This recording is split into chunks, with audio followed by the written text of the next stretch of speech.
Olá pessoal, tudo bem com vocês? No último vídeo eu fiz essa slime, mas eu não fiquei satisfeita com ela.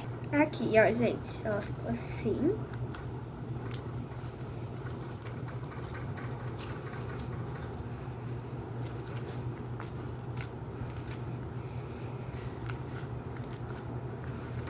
Mas antes, gente, já deixa seu like, se inscreve aqui no canal. E, gente, eu vou tentar fazer mais uma slime. Tô limpando aqui o potinho, galera. Prontinho, gente. Agora vamos escolher a cor. E eu acho, gente, que eu vou usar essa aqui, amarela, ó, neon. E essa coisinha aqui pra deixar ela mais neon, sabe? Neon. Então, gente, se vocês não viram o outro vídeo que eu fiz, o ativador, já vai lá ver, porque eu achei que ficou ótimo pra esse slime aqui, ó. Então, bora colocar a cola no potinho. Ó, gente, aqui, ó, tô botando aqui a cola. Eu vou botar só essa quantidade aqui, sabe? E, gente, eu vou botar uns enfeites.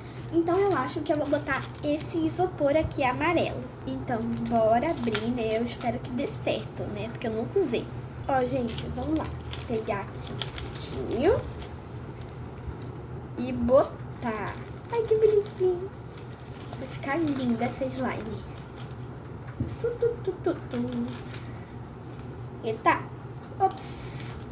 Joguei tudo no chão. Agora eu vou botar umas rosas. E por último, as azuis. Prontinho, gente. Já botei. Agora vamos botar isso aqui, né? Eu vou botar só uma tampinha. Vamos botar aqui então, né? Eu vou botar uma tampinha inteira. Ó, gente. Que lindo! E a luzinha, né? Vamos ver se ela faz alguma coisa. Eita. Essa aqui é a luz negra. Eu vou botar um pouquinho pra ver se vai dar alguma coisa. E agora, gente, vamos misturar, né, essa gororoba. Oh, gente, vai ficar linda essa slime. Agora, gente, eu vou botar aqui o nosso ativador. Um espirrinho só, que a outra não ficou do jeito que eu queria. Então, esse eu espero que fique do meu jeito. Mas não é possível, gente. Uma espirrada já dá certo. Ai, agarrou o cabelo da minha mão.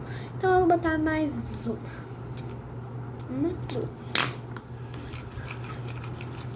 Gente, isso aqui é muito poderoso, sério.